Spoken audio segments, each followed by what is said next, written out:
Good morning, everyone. It's great to be with you, and welcome to Orlando. Glad to have you here.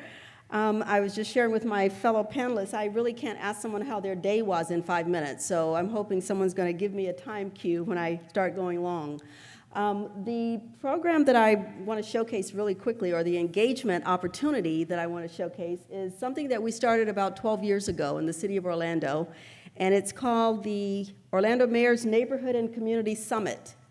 And this is a gathering of basically 250 to 350, depending on the year, civic leaders. And when I say civic leaders, I mean people who are leading organizations or perhaps just volunteers who love to get involved. The mission is really to engage, inform, and encourage collaborative action through civic engagement in partnership with city government or in partnership with other community assets. And this is done to encourage engagement across all sectors of our community. You know, a lot of times we think of neighborhoods and nonprofits and organizations in silos, but we believe in Orlando that it is a collaborative that helps things move forward and helps communities really coalesce and work together toward problem solving or toward just enhancements in any way. So basically we have our mayor and our city commissioners come. This was last year. We were at Universal Orlando, which basically gave us about half of the cost pro bono for being there, so that was a save to our taxpayers. They became one of our sponsors. We had about 12 sponsors. That's a critical part of it, the cost of doing something like this. Florida Blue was a major sponsor. And as I mentioned, we've been doing it for 12 years. We engage all segments of the community. We have folks that are volunteers from nonprofits, from neighborhood associations, homeowners associations, cultural organizations, faith-based organizations, and just a cross-section. The business community, many people come to either participate as attendees, or some come to exhibit. We have about 25 to 35 exhibitors who come and basically share their resources. Just move to the next one. I think I have a slide that shows you kind of what the room looks like. Oh, you left it for me. Thank you. Thank you, Bob. So this is basically a shot that one of our creative photographers took in black and white, and wanted to showcase that. But we have usually a cross-section of the community, people that don't normally come in contact with each other, whether they're board of directors of United Way or a volunteer who's working on a community garden in his or her neighborhood. So it's a cross-section. We have workshops that are best practices, helping organizations become better and also helping individual civic leaders become better. So we generally have 12 to 15 workshops, concurrent sessions. One of the most popular sessions, as you might imagine, is Ask Your Mayor. So it's standing room only in that room of 50 or 60 seats. And then we also, as I mentioned, have the exhibitors, and we do a recognition, because one of the things that our mayor, Buddy Dyer, by the way, if anybody doesn't know that, our mayor is in his 14th year as the mayor of Orlando, and I'm thrilled to say that I've been with him for all 14 of those years, so it's been a great ride. But one of the things that he believes is civic engagement. So this is a way to sort of catalyze some of that civic engagement. And we'll talk a little bit more about some of those other ways that we do that in the afternoon.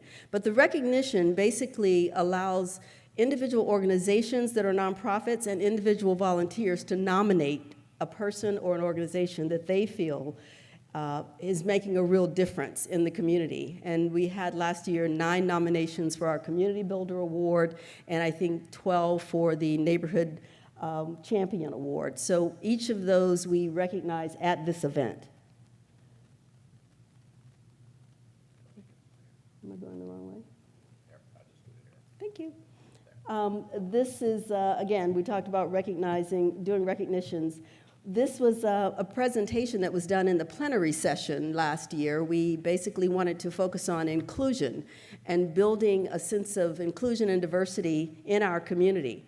So we had the lead team from the Valencia Peace and Justice Institute, which is based here in Orlando, to do an interactive session for the first hour and a half of the community summit, neighborhood and community summit. And these are some of the presenters who were a part of that. But at each one of the neighborhood and community summits, we have a photo session where all through the day people can take photos, and of course we have all the various signage that they can use for their social media. So it becomes another way to also energize people to get involved with city government and with each other in community building, because a lot of social media happens, and we have the hashtag and other things that people are using throughout the day to encourage participation.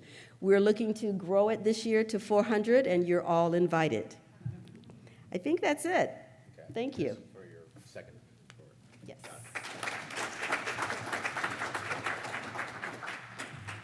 Thank you. Did I stay within 5 minutes? You did.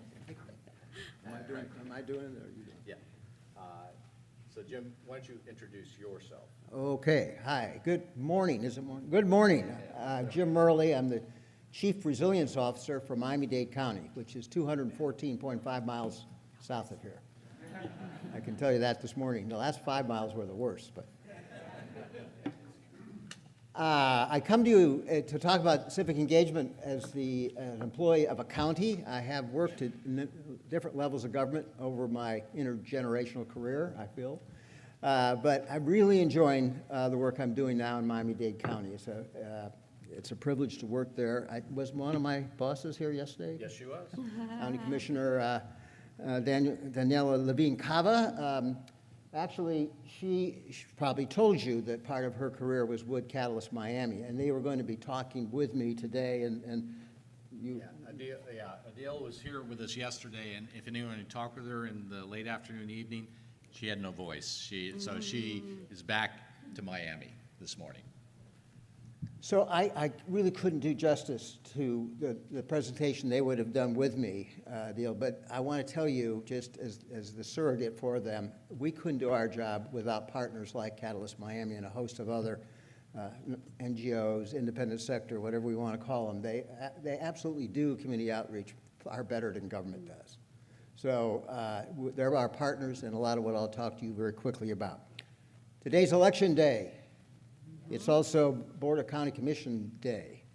So I'm here, luckily, instead of in front, sitting for a day. Government thinks about time basically in 4-year segments. That election and 4 budget cycles. We're not good beyond 4 years.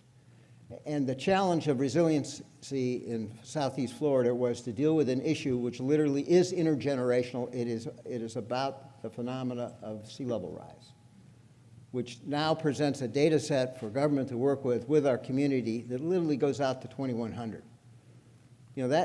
That's not a comfort zone for government to think about that kind of intergenerational challenge and a threat which would essentially change the very physical environment that we all moved to Florida, and for those of us in Miami-Dade County, we cherish.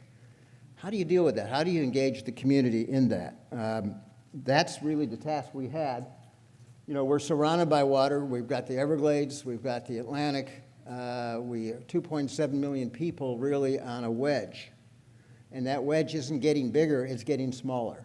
So the only way we can deal with it is to go vertical where we used to go horizontal. All sets of issues on that too. But sticking to the idea of how do we engage the public in this challenge that we faced, we work with them on specific geographic areas. We call them adaptation action areas. That focuses in on watersheds. Water really doesn't care where political boundaries are when it comes time to flood. So it engages a lot of people. It's just not on Miami Beach. It's also in our low-income areas on the mainland. But what we found out in order to really put this in perspective is that we had the opportunity to join a program called 100 Resilient Cities. It's supported by the Rockefeller Foundation. A simple Google will get you an immense amount of information.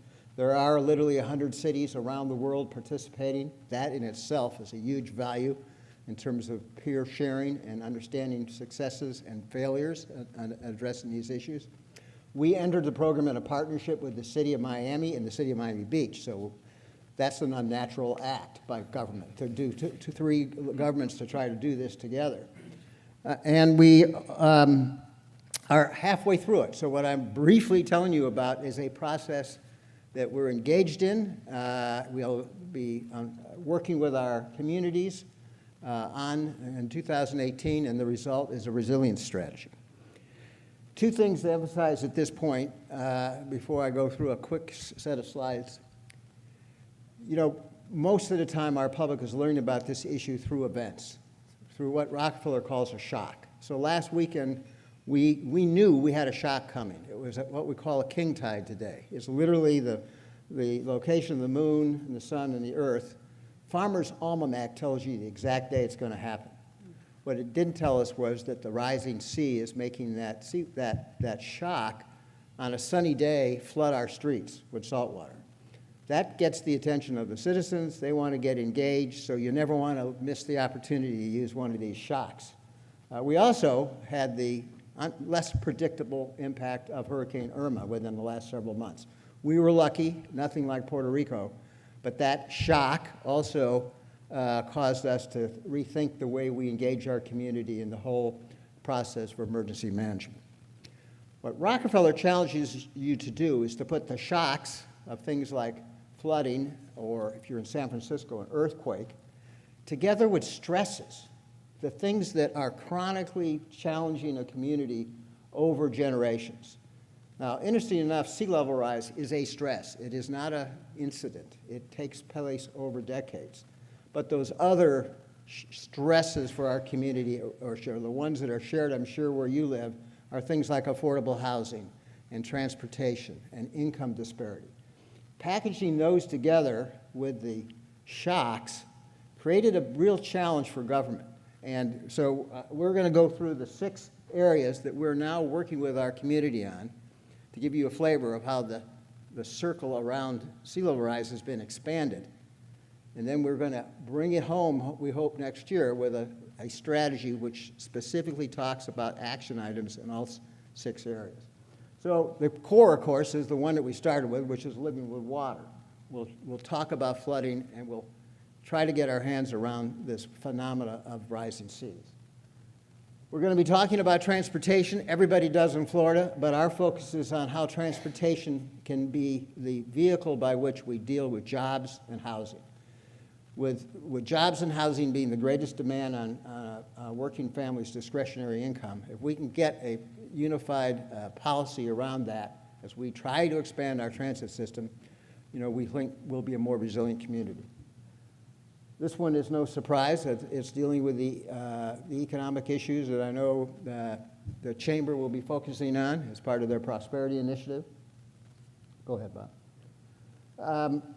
In our community, like many of the larger urban areas, we deal with crime and health issues, and those are very important, and those require a lot of civic engagement.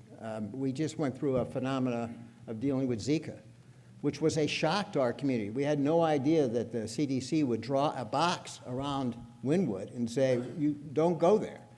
In a tourist economy, that's not a good thing to have on TV. So we dealt with it. We got the box removed, but now we have a stress because this waterborne disease issue isn't going to go away, not in a place where you move goods and people and you've got rising water. We needed to deal with disaster long term.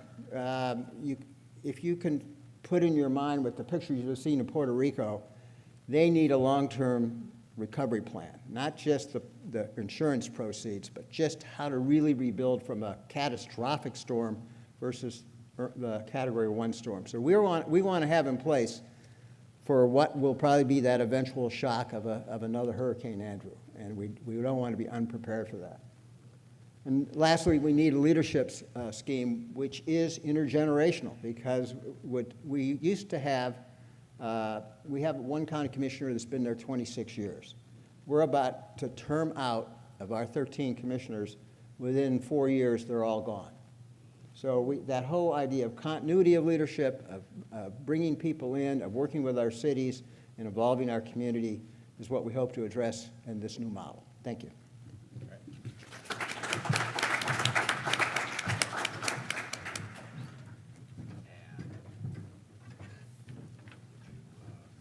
Introduce myself.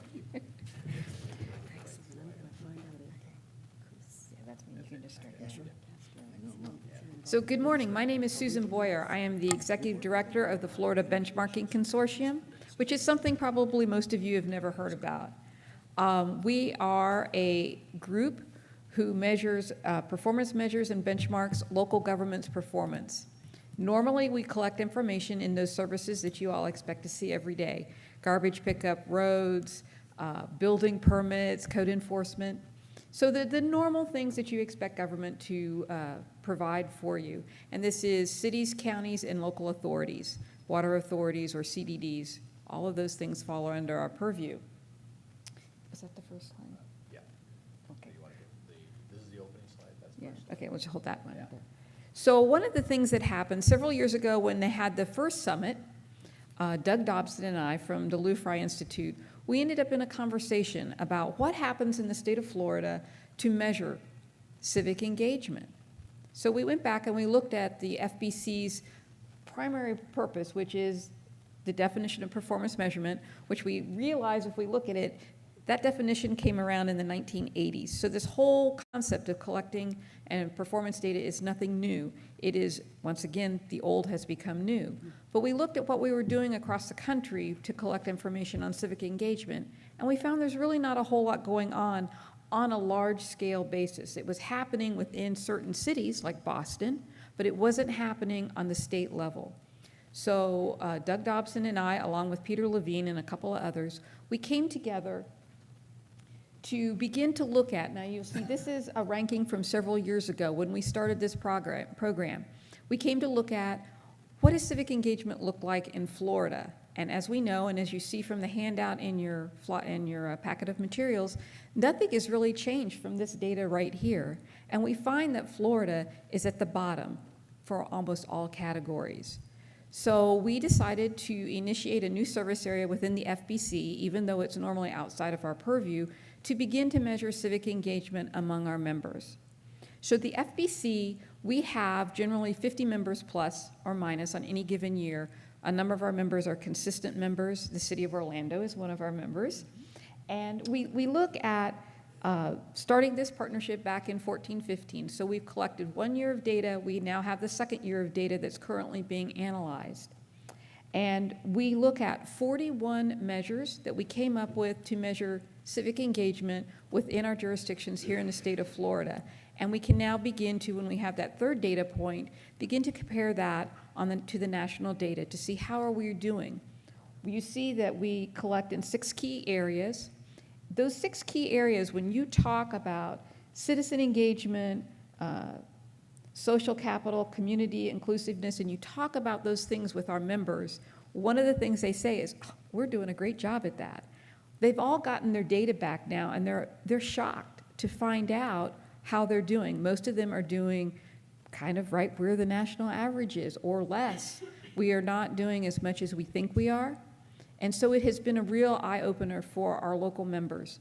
And hopefully this will help a lot of the conversations that have happened here today and yesterday. Hopefully this will help them as they begin to go forward to try and figure out how do they improve that civic engagement within their jurisdictions.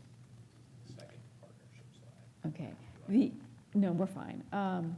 One of the things here is from our last report is a measure of the strength of the community civic engagement infrastructure that we use a lot is an example over the 10,000 population, number of nonprofits that provide citizens with vehicles for community service and issue advocacy.